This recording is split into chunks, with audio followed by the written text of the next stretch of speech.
प्रधान न्यायाधीश जबरा विरुद्धको महाभियोग प्रस्ताव समितिमा पठाइयो। बढीमा 3 महिनाभित्र छानबिन गरेर प्रतिवेदन संसदमा पेश गर्नुपर्ने महाभियोग प्रस्ताव ढिलो छलफलमा ल्याएकोमा एमालेको विरोध। सत्तापक्षका सांसदद्वारा महाभियोगको बचाउ। कानून निर्माताबाटै कानूनी शासनको खिल्ली उडाए, गलत नजिर बस्नेतर्फ कानूनविदहरूको खबरदारी।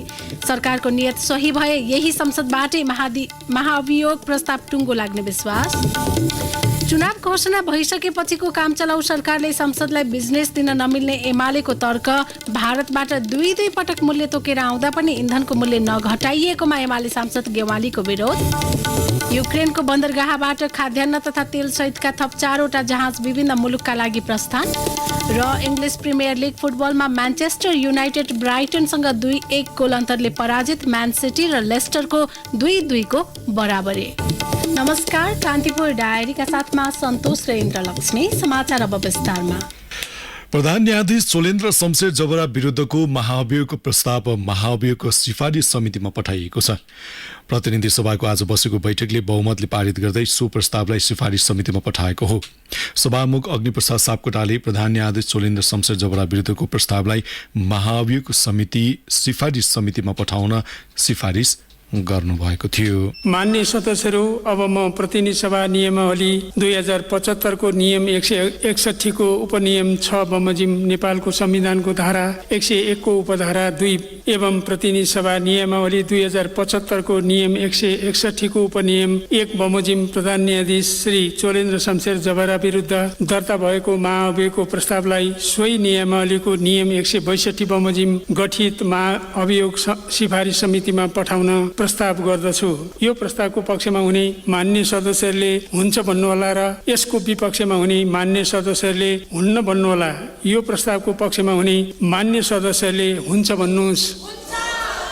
यसको विपक्षमा हुने मान्य सदस्यहरूले हुन्न भन्नुहोस्।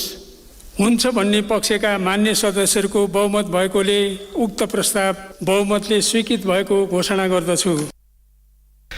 प्रतिनिधि सभा नियमावलीको नियम 163 को 4 मा महाभियोगको सिफारिस समितिले बढीमा 3 महिनाभित्र छानबिन गरेर प्रतिवेदन संसदमा पेश गर्नुपर्ने व्यवस्था छ। महाभियोगको प्रस्ताव प्राप्त भएपछि महाभियोगको सिफारिस समितिले यथाशीघ्र कारबाही प्रारम्भ गर्नुपर्ने व्यवस्था नियमावलीमा उल्लेख छ। समितिको सदस्य रेखा शर्माका अनुसार समितिले संयोजक तोकेर आवश्यक कार्यविधि बनाएर छलफल अघि बढाउनेछ। समितिले कारबाही सुरु गरेपछि 7 दिनभित्र आरोपितलाई लागेको आरोपको सफाई पेश गर्ने उचित मौका दिई आवश्यक अनुसन्धान गर्नुपर्ने व्यवस्था छ। महाभियोग सिफारिस समितिमा एमालेका विष्णु पौडेल, लालबाबु पण्डित, शिवमाया तुम्बाहम्पे र कृष्णभक्त पोखरेल हुनुहुन्छ। त्यस्तै नेपाली कांग्रेसबाट मीनबहादुर विश्वकर्मा र रामबहादुर विष्ट, माओवादी केन्द्रबाट यशोदा सुवेदी र रेखा शर्मा, नेकपा एकीकृत समाजवादीबाट कल्याणी खड्का, लोकतान्त्रिक समाजवादी पार्टीबाट एकवाल मिया र जनता समाजवादी पार्टीबाट प्रमोद शाह सदस्य हुनुहुन्छ। प्रधान न्यायाधीश राणा विरुद्ध सत्तारूढ गठबन्धनका 98 सांसदले 2078 फागुन 1 गते महाभियोग प्रस्ताव दर्ता गराएका थिए। 2078 साल फागुन 22 गते प्रतिनिधि सभाले राणा विरुद्धको महाभियोग छानबिन गर्न 11 सदस्य समिति गठन गरेको थियो। 2078 फागुन 29 गते प्रतिनिधि सभा बैठकमा महाभियोगको प्रस्ताव पेश भएको थियो। प्रस्ताव पेश भएको 5 महिनापछि आज प्रतिनिधि सभामा छलफल भएको महाभियोग प्रस्तावलाई सदनले सिफारिस समितिमा पठाएको हो। निलम्बित प्रधान न्यायाधीश चोलेन्द्र शमशेर जबरा विरुद्धको महाभियोग प्रस्ताव ढिलो गरी छलफलमा ल्याइएको भन्दै प्रमुख प्रतिपक्षी नेकपा एमाले विरोध गरेको छ। महाअभियोग प्रस्तावमाथि आज भएको छलफलमा भाग लिने एमाले सांसदले सत्तापक्षको निहित स्वार्थ पूरा गर्नका लागि महाअभियोग ल्याएकोमा संसदमा दर्ता भएको लामो समयपछि छलफल चलाइएको बताए। उनीहरूले सभामुख अग्निप्रसाद सापकोटा र सत्तापक्षको चर्को आलोचना समेत गरेका छन्। तर सत्तापक्षका सांसदहरूले भने प्रधान न्यायाधीश जबराबाट न्याय क्षेत्रको गरिमामा आँच पुर्याउने काम भएको र न्यायिक विचलनलाई रोक्न महाअभियोग ल्याइएको तर्क गरेका छन्।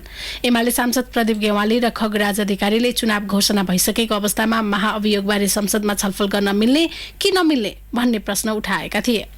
एमालेकी सांसद महेश बस्नेतले महाअभियोगको प्रस्तावको छिनोफानो गर्न नभई समयसीमा कटाउनका लागि मात्र छलफल गराएको बताउनुभयो। सांसद निरुदेवी पालले आफूसँग 2/3 मत छैन भनेर जान्दा जान्दै पनि सत्तापक्षले महाअभियोग ल्याएको भन्दै आलोचना गर्नुभयो। सांसद सूर्य पाठकले महाअभियोग प्रस्ताव प्रधान न्यायाधीश र सरकार बीचको द्वन्द्वको परिणाम हो कि भन्ने आशंका व्यक्त गर्नुभयो।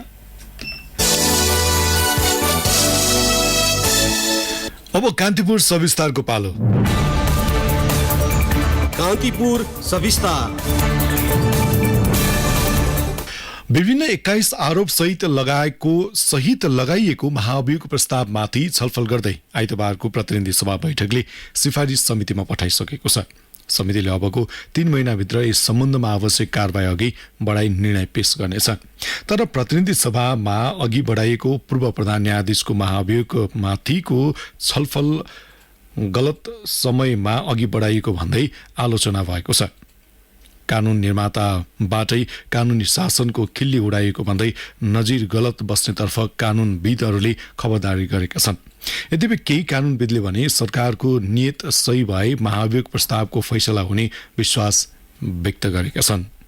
महाअभियोग माथिको छलफल नियमित प्रक्रिया भए पनि चुनाव घोषणा गरिसकेको अवस्थामा सरकार र संसदले शुरू गरेको यो प्रक्रिया यही अधिवेशनमा टुङ्गो लगाउन कठिन हुने देखिएको छ। विधिको शासन भन्ने तर त्यसको पालना स्वयं विधायिकाबाटै नहुने परिपाटीले कानूनी राजको खिल्ली उडाएको विश्लेषण कानूनका जानकारहरूको छ। कुन समयमा के गर्ने भन्ने विषयमा सरकार गम्भीर नहुँदा र कानूनी छिद्र खोज्दै जस्केलाबाट दूरगामी असर पर्ने काम गर्दा त्यसले न्यायालय मात्र नभई सरकारकै नियतमाथि प्रश्न खडा गरेको कानूनविद इन्द्र अर्याल बताउनुहुन्छ। जसले कानून बनाउँछ उसले कानूनको लुप होल खोजेर या कानूनको व्याख्या गर्दाखेरि स्वर्णिम व्याख्या गर्नुपर्छ भनेको पोजिटिभ व्याख्या गर्नुपर्छ। त्यसको लुप होल खोजेर या साना साना अन्तर्वस्तु या छिद्र खोजेर चित्रबाट टेक्ने होइन भन्ने सैद्धान्तिक मान्यता छ, विधिशास्त्रीय मान्यता छ। त्यो मान्यताको विपरीत चाहिँ सरकारले योभन्दा अगाडिको महाअभियोगको विषयमा पनि यसै गरी उहाँहरूले चाहिँ पदावधि समाप्त हुने समय कुरेर बस्नुभयो। अहिले आएर संसदको चाहिँ समयावधि विषयमा छलफल व्यापक छलफल छ, विवादास्पद पनि छ आजका मितिमा। समग्रमा भन्दाखेरि संसदीय व्यवस्थालाई पोजिटिभ वेमा लान्छ जस्तो चाहिँ देखिँदैन। नियमित र निश्चित समयमा गरिसक्नु पर्ने काममा हलो अड्काएर समग्र न्यायालयलाई नै दूषित पार्न खोजिएको आरोप कानूनविद राधेश्याम अधिकारीको छ। यस विषयलाई छिटो भन्दा छिटो टुङ्गो लगाउनु पर्ने उहाँको धारणा छ। एउटा अङ्गको चाहिँ प्रमुखलाई यसरी चाहिँ के छ भने ल्याएर बस्नु पाइँदैन। त्यसरी मुद्दा चलाउने यो पनि खुर्कुर चलाएर टुङ्ग्याउनु पर्यो, नचल्नु भने खनाइदिनु। अब त्यो चाहिँ के छ भने त्यो स्थितिबाट चाहिँ यो दुवै कुरा नभएर बस्नु चाहिँ अनुचित भयो भन्ने मलाई लाग्दछ। अब चाहिँ जो नगरिकन काम गर्न सकिन्छ र चाहिँ अहिले पनि संसद चल्दैन, यसलाई टुङ्ग्याउनु पर्छ। त्यसो त संसदको जारी अधिवेशनमा यो विषय टुङ्गो नलागे आगामी निर्वाचनबाट चुनिएर आउने नव विधायिकाहरूले पनि महाअभियोग प्रस्तावलाई अघि बढाउन सक्ने कानूनी व्यवस्था छ। त्यसका लागि आरोपितको कार्यकाल भने बाँकी हुनुपर्छ। तर प्रधान न्यायाधीश चोलेन्द्र शमशेर जबराको कार्यकाल आगामी मङ्सिरमा सकिँदैछ। मङ्सिरमै सरकारले चुनावको घोषणा गरिसकेको छ। आगामी मङ्सिरसम्ममा पनि यो विषय कुनै टुङ्गोमा नपुगे जबरामाथिको महाअभियोग प्रस्ताव तुहिने पक्का छ। यसैले पनि सरकारले नियतवश महाअभियोग प्रस्ताव तुहाउन ढिलो गरी छलफल अघि बढाएको भन्ने प्रतिपक्षीको आरोपलाई बल मिलेको छ। कानूनविद एवं बार एसोसिएसनका पूर्व महासचिव सुनिल पोखरेल सरकारको नियतमाथि नै शंका गर्नुहुन्छ। जान सरकारले त्यो प्रस्तावलाई तुहाउने अथवा प्रयोजनहीन बनाउने हिसाबमा यो प्रक्रियालाई अगाडि बढाएको जस्तो लाग्छ मलाई। यो प्रस्ताव पास गर्ने नियत साथ यो प्रक्रिया अगाडि बढाएको हो जस्तो लाग्दैन मलाई। कानूनी रूपमा प्रतिनिधि सभामा महाअभियोग प्रस्तावमाथि सुरु छलफल वैधानिक भए तापनि त्यसले संसदीय आचरण विपरीत काम गरेको टिप्पणी अर्का कानूनविद विपिन अधिकारीको छ। यी कामहरू सबै सही हुन्थे यदि निर्वाचनको घोषणा भन्दा पहिले गरिएको भए या त्यही निर्वाचनको घोषणालाई भने 2 हप्ता लम्ब्याएर यी काम कारबाहीहरू सम्पन्न गरिएका भए त्यहाँ टिप्पणी गर्ने ठाउँ हुन्थेन। तर अब त टिप्पणी गर्ने ठाउँ हुन्छ, किनभने अब सरकार कार्यवाहक भइसक्यो। उसले हिजोको पावर अब प्रयोग गर्न सक्ने अवस्था हुँदैन। यसअघि निर्वाचन घोषणा भइसकेपछि प्रतिनिधि सभा स्वतः विघटन हुने व्यवस्था थियो। तर अहिलेको अवस्था फरक छ। निर्वाचन घोषणा पछि पनि प्रतिनिधि सभा यथावत रहने भएकाले पहिले नै कारबाही अघि बढाइसकिएका विषयमा छलफल गर्न र त्यसलाई टुङ्गो लगाउन आवश्यक प्रक्रिया थाल्नु आफैमा नियमित र वैधानिक भएको अधिवक्ता सविता बरालको तर्क छ। यो निरन्तर प्रक्रिया भित्रै राखेका छौँ होइन, किनभने संसद अहिले विघटन भएको छैन। संसद विघटन नहुन्जेलसम्म उसले पूर्व प्रधान न्यायाधीश चोलेन्द्रको मुद्दा विचाराधीन अवस्थामै रहेको हो होइन। त्यसलाई अब संसदले अब पेश गरेर सुनवाई गर्छ भने त्यसलाई हामीले अन्यथा लिने भन्न मिल्दैन। अब वास्तव भोलि आएर प्रथम कदाचित यो संसदै रहन्छ कि रहँदैन अथवा यो संसदकै आयु गयो भने के हुन्छ भन्ने प्रश्न आउन सक्छ हामी समस्या। त्यो हो भने पनि अर्को जुन चाहिँ यो प्रतिनिधि सभा बस्छ नि त्यसले यसैलाई निरन्तरता दिन सक्छ। संविधानविद चन्द्रकान्त गेवाली सरकारको नियत सही भए चुनाव अघि नै यो विषय टुङ्गो लगाउन सकिने बताउनुहुन्छ। संवैधानिक आधारमा सरकार काम चलाउ नहुने र सदन पनि मङ्सिर 9 सम्मै रहने भएकाले महाभियोगको विषय निर्क्युल गर्न कुनै बाधा नरहेको उहाँको भनाइ छ। यद्यपि जबराको कार्यकाल नै समाप्त भएको अवस्थामा भने महाभियोग प्रस्ताव स्वतः रद्द हुने उहाँ बताउनुहुन्छ। उहाँको कार्यकालै सकियो भने त त्यसलाई महाभियोग अब लगाउनु पर्ने स्थिति नै रहेन हैन। कार्यकाल सकियो छैन, संसद पनि छ, अझै पनि संसद त 3 महिना चाहन्छ नि त बाँकी छ। प्रतिवेदन चाहिँ 3 महिनाभित्र पेश गर्ने हो। 3 महिना भन्दा 3 महिनै लगाउनु पर्छ भने छैन। चाँडै नै 1 महिना पनि पेश गर्न सकिन्छ हैन। सरकारको नियत के हो भनेर भन्न त सकिँदैन, तर अझै पनि संसदको कार्यकाल मङ्सिर 9 गतेसम्म रहने नै हाम्रो संवैधानिक व्यवस्था, हिजोको सर्वोच्चको व्याख्या, हाम्रो फिक्स टर्म पार्लियामेन्ट, अरूको जस्तो चाहिँ निर्वाचन तिथिमिति घोषणा गरेपछि संसद नै विघटन गर्नुपर्ने अवस्था नभएको, सांसदको पद पनि रिक्त नहुने अवस्था, प्रधानमन्त्रीको पद पनि रिक्त नहुने, सरकार पनि काम चलाउन नहुने, कार्यकारिणी अधिकार प्रयोग गर्न सक्ने त्यस्तो अवस्थामा अहिले सरकारले ल्याएको कुरा चाहिँ प्रस्तावित तुल्याउने या चाहिँ कार्यकाल सकिएपछि यो त्यतिकै निष्क्रिय हुने या यो छलफलै चलाउन नसक्ने स्थिति यो भन्ने कुरा त मलाई लाग्दैन। कानुनी जानकारहरूका अभिव्यक्ति सुन्दा यहाँ कानुनी नियम भन्दा पनि सरकारको नियत अहम हुने देखिन्छ। सरकारले यस अघि नै समय लम्ब्याएर गरेको गल्ती अबको बाँकी प्रक्रियामा गर्नुहुन्न भन्ने स्पष्ट छ।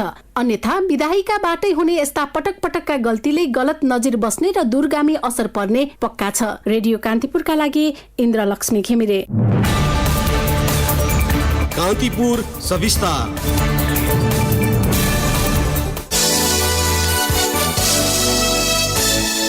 प्रमुख प्रतिपक्षी दल नेकपा एमाले निर्वाचन घोषणा भइसकेपछि सरकार काम चलाउ भएको र काम चलाउ सरकारले संसदलाई बिजनेस दिन नमिल्ने तर्क गरेको छ। प्रतिनिधि सभाको आजको बैठकमा विशेष समय लिएर बोल्दै एमाले सांसद प्रदीप गेवालीले नियमित सरकारले जस्तो काम चलाउने संसदलाई बिजनेस दिने र त्यसमाथि संसदमा छलफल हुनु अनुचित हुने बताउनु भयो। निर्वाचनको मिति घोषणा भइसकेपछि सरकार काम चलाउमा रूपान्तरित भयो, यो त प्रश्न भयो। तर हामी सदन चलाइरहेका छौँ। काम चलाउ सरकारले सदनलाई बिजनेस दिन मिल्छ र सभा महोदय उसले बिजनेस दिने र त्यो बिजनेस नयाँ विधेयक दर्ता गर्ने या उठेका विधेयकहरूमाथि उठेका प्रश्नहरूको छलफल गर्ने त्यो स्थिति बन्छ।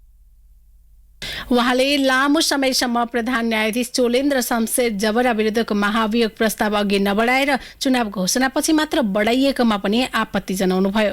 समय छँदै प्रक्रिया अघि नबढाउने र समय घर्केपछि रेसिपी साध्नका लागि मात्रै प्रक्रिया अघि बढाउने कामले गलत नजिर बस्ने उहाँले बताउनुभयो। सांसद गेवालीले अर्थ मन्त्रालयमा सचिव बन्नका लागि समेत कर्मचारीको भागाभाग हुने स्थिति आएकोमा कटाक्ष गर्नुभयो। संसदीय छानबिन समितिलाई राम्ररी काम गर्न नदिएको र अर्थमन्त्री जनार्दन शर्मालाई चोख्याउन मात्र समिति गठन गर्दाको परिणाम अर्थमा अहिले देखिएको उहाँको भनाइ थियो। किनभने त्यहाँ जे रिकभर भएको फुटेज हो त्यो फुटेजको आधारमा त्यस दिन त्यहाँ कोही प्रवेश गरेको थिएन या गरेको थियो कुनै पनि भन्न मिल्दैन। त्यस पछाडि अध्ययनका लागि अनुसन्धानका लागि जे जति कामहरू गरिनु पर्थ्यो कल डिटेल लगायतका अन्य विषयहरू ती केही पनि कामहरू हुन पाएन र समितिमा बिरलै देखिने र हुन नहुने संसदीय छानबिन समितिहरूमा अल्पमत र बहुमत होइन तथ्यमा आधारित भएर निष्कर्ष निकाल्नु पर्ने त्यो विधि फलो भएन र अपुरो अध्ययनको आधारमा जे रिपोर्ट आयो त्यसको परिणाम आज अर्थ मन्त्रालयमा कर्मचारीहरू भागाभाग हुनुपर्ने स्थिति सृजना भयो। देशको अर्थतन्त्र गम्भीर अवस्थामा छ। हामीले पटक पटक यो सदनमा रेकर्ड गराइरहेका छौँ। तर अर्थमन्त्रीज्यू घरि गभर्नर जस्तो एउटा स्वायत्त निकाय, राष्ट्र ब्याङ्क जस्तो स्वायत्त निकायमाथि हस्तक्षेप गर्नुहुन्छ। घरि उहाँको मातहत बस्नका लागि कोही कर्मचारीहरू तयार हुँदैनन्। यो कुराले सरकारलाई, प्रधानमन्त्रीलाई कहीँ कतै पोल्दैन। त्यस्तै सांसद गेवालीले भारतीय आयल कर्पोरेसनबाट दुई पटक पेट्रोलियम पदार्थको मूल्य घटेर आउँदा पनि नेपाली जनताले महँगो शुल्क तिर्नु परेको भन्दै आपत्ति जनाउनु भयो। 31 रुपियाँ घटाउँदा समेत पनि उपभोक्ताहरूले महँगै मारमा पेट्रोलियम पदार्थ किन्नु पर्ने, नाफा हुँदा नाफा जति आयल निगमको पोल्टामा, घाटा हुँदा घाटाको भार जति उपभोक्ताहरूको काँधमा। यो कहाँको न्याय हो सभामुख महोदय? त्यसबारे म गम्भीरतापूर्वक आग्रह गर्न चाहन्छु सरकारले तत्काल पेट्रोलियम पदार्थको मूल्य घटाएर उपभोक्ताहरूलाई, आम नागरिकहरूलाई राहत दिनुपर्छ। सरकार भएको कुराको अनुमति दिनुपर्छ। कान्तिपुर डायरीमा अब ब्रेकको पालो। अब बाँकी प्रसङ्ग। प्रतिनिधि र प्रदेश सभाको निर्वाचन प्रयोजनका लागि दल दर्ताको पहिलो दिन आज 6 राजनीतिक दलले निर्वाचन आयोगमा निवेदन दिएका छन्। रेडियो कान्तिपुरसँग कुरा गर्दै आयोगका प्रवक्ता शालिग्राम शर्मा पौडेलले नेपाल जनमत पार्टी, मौलिक जरकिलो पार्टी, नेपाल समावेशी पार्टी, हाम्रो नेपाली पुनर्जागरण र जनता प्रगतिशील पार्टी दर्ताका लागि आयोगको कार्यालयमा निवेदन दिएको बताउनुभयो। साउन 31 गतेसम्म दल दर्ता गर्न सकिने निर्वाचन आयोगले जनाएको छ। दल दर्ताको निवेदन दिँदा प्रतिनिधि सभा सदस्यका लागि छुट्टै एवं प्रदेश सभा सदस्यका हकमा प्रदेशगत रूपमा 7 वटा प्रदेशका लागि छुट्टा छुट्टै निवेदन पेश गर्नुपर्ने निर्वाचन आयोगले जनाएको छ। निर्वाचन आयोगमा हालसम्म 116 दल दर्ता भएका छन्। यसअघि दर्ता भइसकेका दलले समेत निर्वाचन प्रयोजनका लागि पुनः दर्ता गराउनुपर्ने प्रवक्ता पौडेलले बताउनुभयो। सरकारले आगामी मङ्सिर 4 गतेका लागि प्रदेश र प्रतिनिधि सभाको निर्वाचन घोषणा गरिसकेको छ। एमाले सांसद बिन्दा पाण्डेले राज्यका हरेक निकायमा लैङ्गिक आधारमा समावेशी र समानुपातिक प्रतिनिधित्व हुनुपर्ने संवैधानिक प्रावधानका बारेमा समेत संसदमा छलफल नचलाइएकोमा आपत्ति जनाउनु भएको छ। 2077 चैत्र 9 गते संसदमा जरुरी महत्त्वको प्रस्ताव दर्ता गराएको र त्यसमाथि छलफल नचलाइदा गठबन्धनको नाममा स्थानीय चुनावमा 163 पालिकामा महिलाको कार्यकारी पद हरण भएको उहाँले बताउनुभयो। सरकारले संघ र प्रदेशको चुनाव घोषणा गरेको र सो चुनावमा पनि महिला सहभागिता सुनिश्चित हुनेमा शंका व्यक्त गर्दै उहाँले यसको सुनिश्चितताका लागि पहल गर्न सभामुखलाई आग्रह गर्नुभयो। गठबन्धनका नाममा कानूनको उपहास गर्दा 163 पालिकामा महिलाको कार्यकारी पद हरण गरियो। आगामी निर्वाचनमा त्यसो हुन नदिन निर्वाचन सम्बन्धी कानूनको संविधान सम्मत संशोधन गरियोस् भनेर फेरि पनि संसद सचिवालयमा गत जेठ 18 गते ध्यानाकर्षण र साउन 16 गते जरुरी सार्वजनिक महत्त्वको प्रस्ताव दर्ता भएका छन्। तर उक्त प्रस्तावहरू पनि आजको कार्यसूचीमा समावेश छैन। मङ्सिर 4 गतेको लागि निर्वाचनको घोषणा भइसकेको अवस्थामा सरकार फेरि पनि संवैधानिक प्रावधान मिचेर जाने सोचमा छ भने त्यो कदापि स्वीकार्य नहुने जानकारी गराउँदै उक्त प्रस्तावहरूमाथि यथाशीघ्र छलफल गराउन सभामुख महोदयबाट पहल होस् भन्ने माग गर्दछु। पछिल्लो पटक नेपालमा 553 जनामा कोरोना संक्रमण पुष्टि भएको छ। 3789 जनामा गरेको नमुना परीक्षण मध्ये सो संख्यामा संक्रमण पुष्टि भएको स्वास्थ्य तथा जनसङ्ख्या मन्त्रालयले जारी गरेको तथ्याङ्कमा उल्लेख छ। 433 जना संक्रमण मुक्त भएका छन्। यो सँगै सक्रिय संक्रमितको संख्या 5659 पुगेको छ। देशभर होम आइसोलेसनमा 5507 जना छन् भने संस्थागत आइसोलेसनमा 152 जना छन्। त्यस्तै आइसियुमा 45 जना र भेन्टिलेटरमा 3 जना उपचाररत रहेको मन्त्रालयको तथ्याङ्क छ। भान्सामा एलपी ग्यास र खेतबारीमा रासायनिक मलको प्रयोग घटाउन धनकुटाको धनकुटा नगरपालिकाले वैकल्पिक ऊर्जा प्रवर्धनमा जोड दिएको छ। वन विनाश र घरभित्रको धुवाँ न्यूनीकरणका लागि स्वच्छ ऊर्जा कार्यक्रम सञ्चालनमा ल्याइएको हो।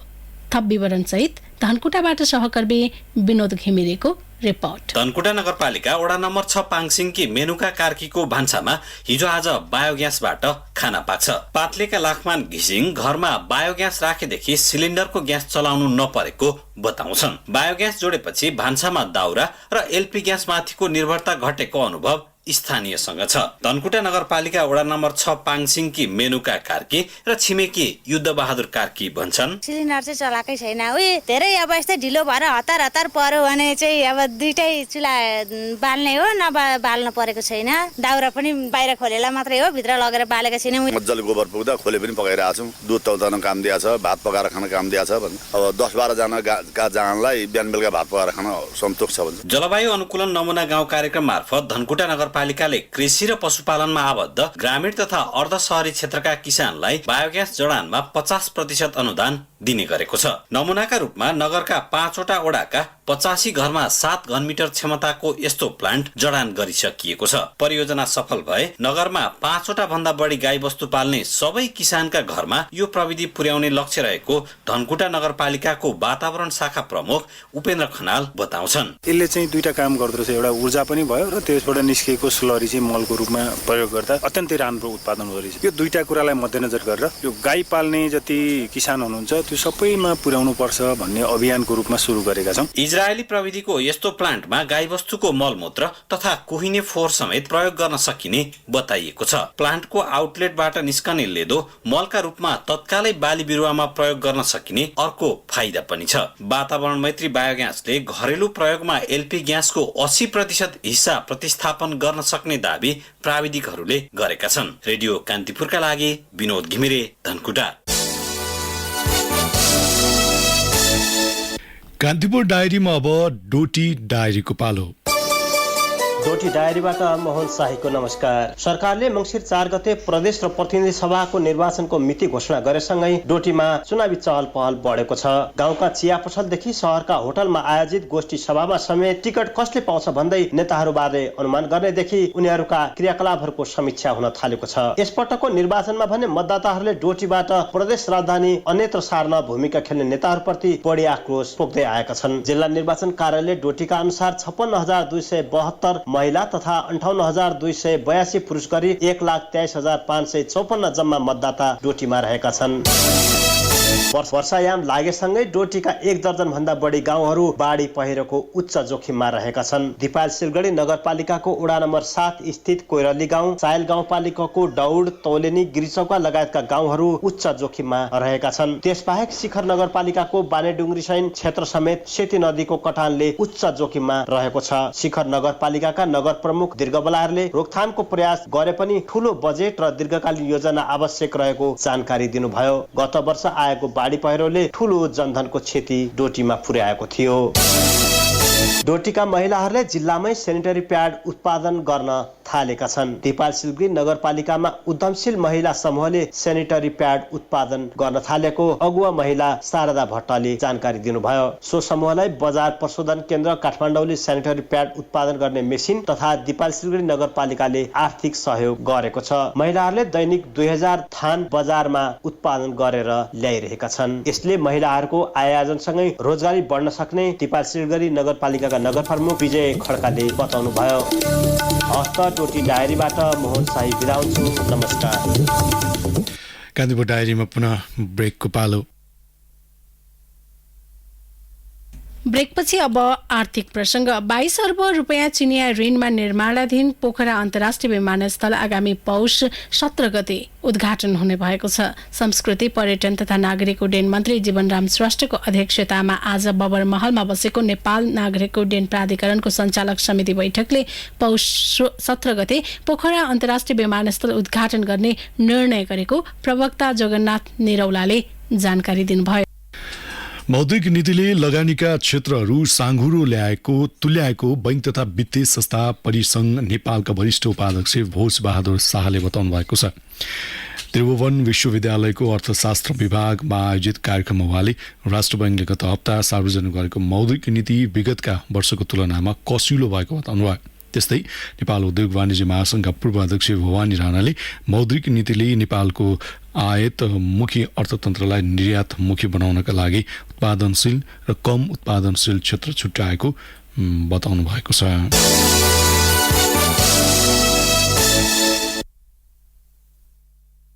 अब अन्तर्राष्ट्रिय प्रसंग। युक्रेनको बन्दरगाहबाट खाद्यान्न तथा तेलसहित थप 4वटा जहाज विभिन्न मुलुकका लागि प्रस्थान गरेका छन्। ओडेसा र चोरेनमर्स्कको बन्दरगाहबाट 2 जहाज टर्कीका लागि छुटेको र 2 जहाज इटली र चीनको लागि छुटेको बीबीसीले उल्लेख गरेको छ। गत महिना टर्की र संयुक्त राष्ट्रको मध्यस्थतामा भएको सम्झौता अन्तर्गत ट्रान्जिटमा रहेका जहाजहरूलाई लक्षित नगर्न रुस सहमत भएसँगै केही दिनदेखि युक्रेनबाट खाद्यान्न निर्यात सुरु भएको हो। सम्झौता 120 दिनका लागि मात्र गरिएको थियो। सम्झौता थप गर्ने विषयमा दुवै पक्ष सहमत भए पनि अझै लम्ब्याउन सकिने बीबीसीले उल्लेख गरेको छ। अब खेल प्रसंग। अखिल नेपाल फुटबल संघ एन्फाले अर्को महिना श्रीलङ्कामा हुने अन्डर 17 साफ च्याम्पियनसिपका लागि 45 खेलाडी छनौट गरेको छ। खुला छनौट मार्फत 700 भन्दा बढी खेलाडीबाट प्रारम्भिक चरणमा 60 खेलाडी छनौट गरेको एन्फाले 15 खेलाडी बाहिर राख्दै बन्द प्रशिक्षणमा 45 खेलाडी छनौट गरेको हो। छनौटमा परेका खेलाडीहरूको बन्द प्रशिक्षण भोलिबाट सुरु हुने अन्डर 17 टोलीका मुख्य प्रशिक्षक अर्जुन श्रेष्ठले जानकारी दिए। श्रीलङ्कामा अर्को महिना हुने अन्डर 17 साफ च्याम्पियनसिपका लागि अन्तिम टोलीको घोषणा घोषणा चाँडै गर्ने उनले बताएका छन्। त्यस्तै श्रीलङ्का जानुअघि युवा टोलीले घरेलु मैदानमा सिनियर टोलीसँग केही मैत्रीपूर्ण म्याच पनि खेल्नेछन्। साफ च्याम्पियनसिप आगामी भदौ 20 देखि 29 गतेसम्म श्रीलङ्कामा आयोजना हुँदैछ। नेपाल रहेको समूह B मा भारत र भुटान रहेका छन्।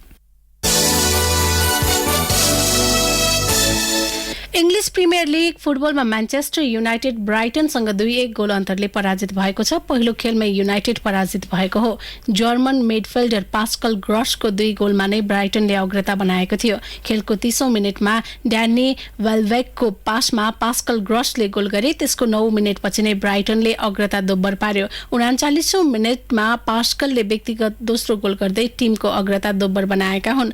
खेलको 68औं मिनेटमा ब्राइटनका एलिस्टोरले आत्मघाती गोल गरे पनि युनाइटेड 2-1 ले पराजित भयो। त्यस्तै आजै किङ पावर स्टेडियममा भएको रोमाञ्चक खेलमा लेस्टर सिटी र ब्रेन्टफोर्ड बीचको खेल बराबरीमा रोकिएको छ। लेस्टरले 2-0 को अग्रता लिए पनि खेल जित्न सकेन। लेस्टरका लागि तिमोथी कास्टाङ र किएनार्ड डेजबरी हलले गोल गर्दा ब्रेन्टफोर्डका इभान टोनी र पास्कल डासेल्वाले गोल फर्काएका थिए। यसैबीच अहिले साबिक विजेता म्यान्चेस्टर सिटीले सिजनको पहिलो खेलमा वेस्ट ह्याम युनाइटेड विरुद्ध खेल्दैछ। दुवै टोली जित निकाल्दै सिजनको सुखद सुरुवात गर्ने योजनामा छन्। हवस् त यिनै प्रसङ्गसँगै कान्तिपुर डायरीका आजका हाम्रा सम्पूर्ण बुलेटिन यहीँ सकिएका छन्। भोलि बिहान नियमित बुलेटिनका साथमा उपस्थित हुनेछौँ। तबसम्मलाई सन्तोष र इन्द्रलक्ष्मी बिदा हुन्छौँ। नमस्कार, शुभरात्रि।